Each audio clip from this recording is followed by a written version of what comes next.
বাতের হোটেল রয়ে যায়, মালিকানা শুধু পরিবর্তন হয়ে যায়। আমরা আসলে মূলত হাওন আঙ্কেল নির্যাতন করে তারপরে তাদেরকে খেতে দিত, পেট ভরে খাওয়াইতো, আবার নির্যাতন করত।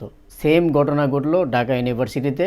কীরকম অমানসিক নির্যাতন, পৈশাচিক নির্যাতন চালানো হয়েছে চিন্তা করেন।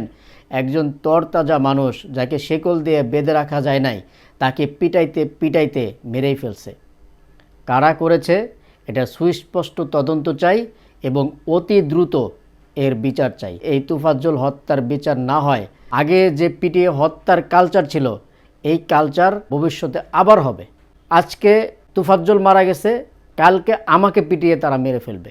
সুষ্ঠু বিচার না হয়, কালকে আমিও ভিকটিম হব, কালকে আমিও এরকম কুলাঙ্গারদের হাতে মার খেতে খেতে মারা যাব। আমাকে পিটাবে, খাওয়াবে, তারপর আবার পিটাবে, পিটাইতে পিটাইতে মেরেই ফেলবে। পাগল হওয়া সত্ত্বেও নিরাপদে রাস্তা দিয়ে হাঁটতে পারবে না, সেই পাগলকে পিটিয়ে মেরে ফেলা হবে। এর সুষ্ঠু বিচার যদি না হয়, এই আন্দোলন সম্পূর্ণরূপে বৃথা এবং বৃথা।